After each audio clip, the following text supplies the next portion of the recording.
How many dimensions are possible? A lot of people pinned down 4 dimensions pretty good, but nobody has explained the dimensions beyond 4 very well except to say that they exist. Let me take a shot. OPA did the best job of explaining the first 4 dimensions. I'll summarize and then move into the other ones. 0D. Imagine a point, the smallest little dot with no length. There is only one point in this dimension, 0. 1D. Imagine a line that can have any length in one direction, but no length in any other direction. We can describe a point on this line with one coordinate, x. 2D. Imagine a sheet of paper that is infinitely thin. You hold it sideways, you see nothing. We can locate a point on this plane via xy. 3D. This one's easy. You find a point in 3D space via xyz. 4D. Harder. In 3D, your point cannot change. You cannot move around because in order to change position, you need one more dimension, time. For a point to move from one place to another, dx dy dt, it requires a change in time, dt. To locate this point now you need to define its position as xyzt, or else you won't find it. If you imagine your point is a person you want to meet, you would have to be told where in space, xyz, they will be, and when, t, they will be there, or else you are not guaranteed to find them, unless you both have cell phones. 5D, the hardest. Go back to 0D, a single point.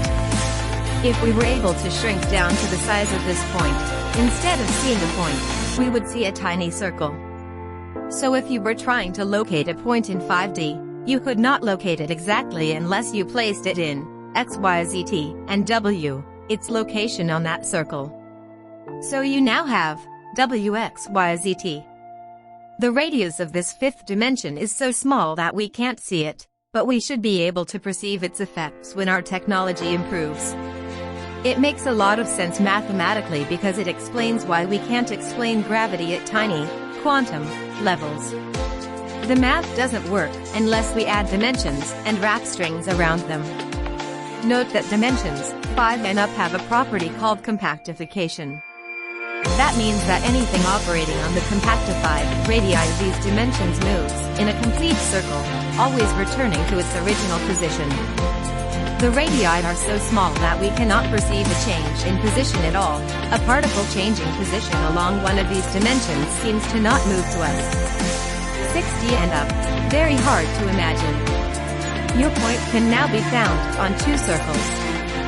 The easier way to think of this is a point on the surface of a sphere, which will give it 2 coordinates on a tiny round surface, like longitude and latitude on the Earth's surface.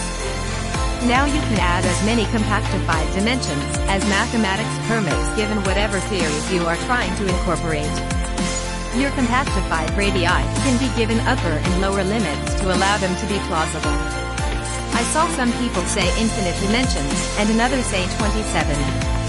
The reigning theory has 11 dimensions. 27 dimensions comes from a part of string theory that claims that matter does not exist and that there exists a fantasy particle with very strange properties, called a tachyon. This theory ties into the most prominent theory, M theory, which says only 11 dimensions is needed to explain everything.